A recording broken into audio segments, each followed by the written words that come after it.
De esto, hoy me encanta también, y perdón que seamos tan repetitivas, pero quisiéramos de veras que nos entrara a todos y primeramente a mí esta historia de la salvación que, Laura, empiezas a compartirnos a partir de este primer programa, de esta nueva cuenta, para darnos una idea de quién es Dios, quién es Jesús, la Santísima Trinidad, el Espíritu Santo, estas tres personas divinas que nosotros a veces conocemos a una porque es la que como vemos en misa, pero el Espíritu Santo está siempre en ti. ¿Y cuál es esa historia de salvación?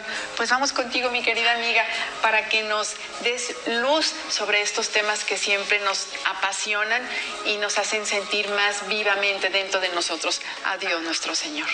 Muchísimas gracias, mi querida Leti y Lupita. Ojalá Dios me ilumine. Pido de verdad la sabiduría del Espíritu Santo porque es un tema muy extenso. A mí me llevó más de un año y no acabas nunca de aprenderlo. Pero voy a tratar de hacer algunos resúmenes, unas pinceladas, como siempre les digo, pero con el objetivo de que esta introducción a la historia de la salvación es lo que vamos a ver hoy, una introducción apenas, de dejarlos picados, de que queramos conocer más nuestra fe, como bien decían, de que no podemos amar lo que no conocemos. ¿Cómo es que desde Adán llegamos a Jesús? Todo lo por quien pasamos, toda la historia de la salvación tan rica que Dios en su plan divino ha hecho con estos humanos valientes, hombres de fe, cómo ha ido transformando todo este Antiguo Testamento, la historia del Antiguo Testamento, para poder llegar a Cristo. Y esa es mi intención, porque entender la Biblia, para entender la Biblia es muy difícil. O sea, la gente cree que se pone a leerla y hay que interpretarla. Hay que conocer primero que la Biblia pues fue escrita para un cierto sector de un cierto tiempo. Estaban las cosas diferentes, entonces yo no la puedo leer actualmente porque habrá muchas cosas que yo no entienda. Voy a poner un ejemplo muy tonto, pero para que sepan de lo que estoy hablando, ¿no? Por un decir, si yo aquí en Guadalajara, México, digo, no, fui a una plaza comercial, estaba llena, había 1 millón de personas. Literalmente no había, o sea, yo estoy diciendo 1 millón, pero no había 1 millón de personas. Lo que yo quiero decir es que había muchísimas personas y la gente de mi alrededor sabe de lo que estoy hablando. Pero si lo digo a lo mejor en otro tiempo y a otra comunidad, van a decir, Laura, qué mentirosa, como 1 millón de personas, ¿no? Entonces, si yo digo que Jonás fue tragado por la ballena, ya la gente que lea la Biblia va a decir, ¿cómo va a sobrevivir 3 días con la ballena en la panza? Y entonces mucha gente puede interpretar la Biblia literal y muchas cosas se nos van a hacer fantasiosas, increíbles, que no creamos.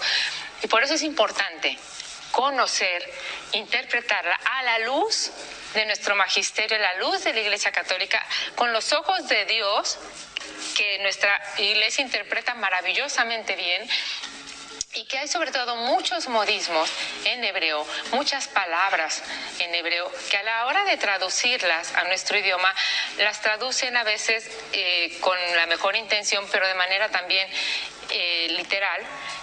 Y quiere decir, en el contexto quiere decir algo muy, muy diferente. Ahorita les voy a decir más o menos a qué me refiero en este proceso de la historia de la salvación. Pero bueno, para entender la Biblia, por ejemplo, quiero empezar con el camino de Emaús, ¿no?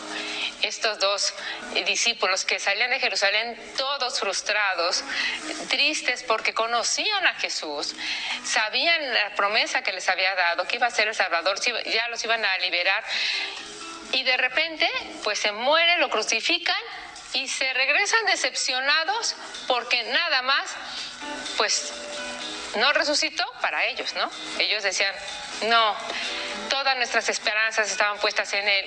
Iban caminando todos cabizbajos cuando se les acerca un forastero, un peregrino ahí, que era Jesús, obviamente, pero ellos no lo reconocen.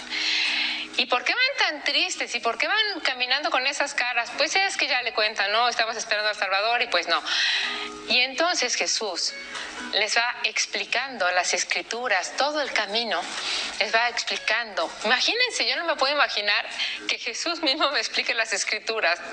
No, o sea, debe de ser algo, bueno, increíble. No me da mi cabeza para que Jesús me explique las escrituras, ¿no? Si tanto lo disfruto con un maestro que las entiende y que yo esté tomando esa clase y cómo la gozo, ahora explicadas por el mismo Cristo, ¿no? Y cuando ellos van caminando con Jesús, sentían que les ardía el corazón, ¿no? Entonces ya se empieza a hacer de noche, ellos llegan a su casa y Jesús hace como que sigue de largo.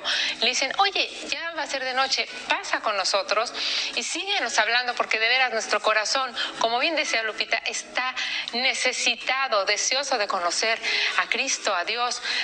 Nuestro espíritu está lleno de Dios y queremos amarlo y conocerlo, aunque tú no lo sientas o no lo creas. Hay una necesidad ahí de conocer a nuestro Creador. Y entonces cuando entra Jesús y le dan de cenar, toma el pan, lo bendice y lo parte, se les abren los ojos y lo reconocen. En ese momento Jesús desaparece y ellos dicen, claro, era el Mesías. Con razón sentíamos que ardía nuestro corazón cuando nos explicaba las escrituras. Y quise empezar con esto porque así es como es la primera misa en la tierra. Es tan importante alimentarnos de la palabra de Dios como lo hacemos en la misa. Primero la liturgia de la palabra, te estás alimentando de ella, porque si no te alimentas de la palabra, no podemos abrir los ojos como lo hicieron ellos y reconocerlo y alimentarnos en la Eucaristía. Es toda la misa está en la Biblia. Cada parte de la misa, no hay una cosa que no encontremos o que esté fuera del lugar, que no esté en las Sagradas Escrituras. Y por eso es tan importante entender, poner atención. Hay veces que la gente llega a la homilía y dice, ¡ay, se alcanza la misa! ¿No? O a veces llega a la segunda lectura o al Evangelio y ¡ay, se alcanza la misa!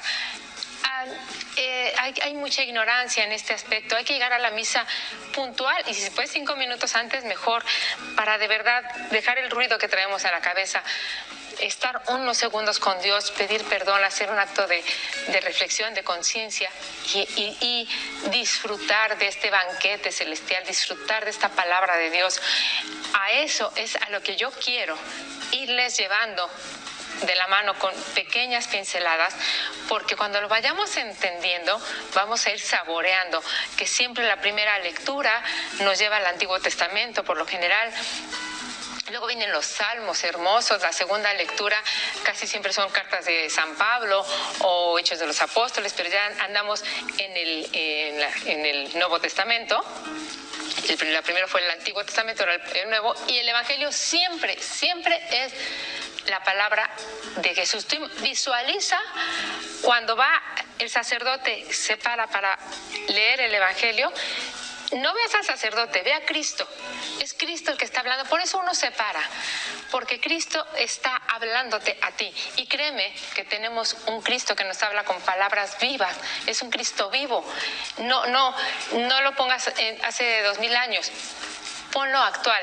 Y siempre te va a decir algo diferente, la misma lectura, aunque sea la misma, ya la hayas oído 500 veces, siempre nos llevaremos algo diferente. Bueno, pues esto que yo te estoy diciendo lo puedes encontrar rápidamente si lo quieres leer bien en Lucas 24:32, como ahí hablan de la fracción del pan. Y también en Lucas 24:30 nos hablan de la liturgia de la palabra y la liturgia eucarística. Así que en las escrituras y en la Eucaristía, Cristo nos da a sí mismo. ¡Qué maravilla! Cristo nos da a sí mismo. Eso es lo que tú recibes en cada misa. Laura, es que yo no puedo comulgar. Yo tengo una situación de vida que ahorita no me permite comulgar sacramentalmente. No dejes de ir a misa. Aliméntate de la palabra de Dios y pídele la fuerza para que puedas hacerlo sacramentalmente. Pero mientras, haz una comunión espiritual para que Cristo entre en tu vida, para que Dios entre en tu vida y vea tu lucha y vea tu disposición decisión de hacer las cosas de cara a Dios y de alimentarte de su palabra, porque sin su palabra no podemos nada. Si no recibimos a Cristo en nuestra vida, no somos nada, no podemos nada. Con Él todo podemos, sin Él nada podemos. Entonces, asiste a misa y llénate de esa palabra de Dios para que entonces sí puedas agarrar la fuerza y tratar de estar en gracia todos los días, constantemente. Bueno, pues ya nada más decirles que este Verbo encarnado tomó todas las debilidades de la carne humana, excepto en el pecado, como está en Hebreos 4:15, y el Verbo inspirado viene a nosotras con todas las limitaciones del lenguaje humano, menos en el error. O sea que quiero llevarlos de la promesa, que es todo el Antiguo Testamento, al cumplimiento, que ya está en el Nuevo Testamento. Me los voy a llevar ahí de la mano y van a ver cómo todo el Antiguo Testamento nos refiere a Jesús, nos refiere a Cristo, y ya Cristo vino a decirnos todo, no queda nada más por decir. Si alguien viene a decirles otra cosa diferente, no le crean, no hay nada más que decir, porque ya en Cristo vino a decirnos todo. Que Dios los bendiga. Wow. Muchísimas gracias, Laurita, por esta introducción que nos haces a la historia de la salvación, porque tan solo fue la introducción, y cómo a través de estos programas nos vas a ir desmenuzando desde el Antiguo Testamento. Eso es maravilloso, porque en el Antiguo Testamento encontramos la promesa, y como ves, dices, en el Nuevo, cumplida, la promesa cumplida. Yo creo que a lo largo de nuestra vida así es la historia de la salvación con nosotros. Están las promesas de Dios, y Dios cumple sus promesas, pero nos tiene que ir preparando, y en esa preparación nos va purificando, en esa preparación vamos en una constante transformación, conversión y sanación. Nadie podemos decir, yo ya estoy sano, yo ya estoy converso. No, la conversión y la sanación, como la historia de la salvación, es constante, porque Dios hace su obra también en nosotros, porque cada uno de nosotros tenemos nuestra historia de salvación. El Señor nos promete a través de sus escrituras, a través de su palabra, a nuestro corazón, cosas que debemos de vivir, pero también cumplir, porque el Señor eso es lo que quiere para cada uno. Y me encanta porque has dado una información que es vital para todo cristiano.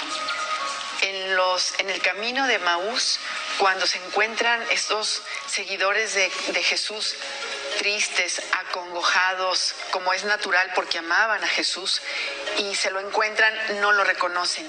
Pero la primera misa se hace en su casa, y así se hace la primera misa en casa de todos nosotros, cuando vivimos de acuerdo a lo que Jesús nos manda, a lo que Cristo nos manda.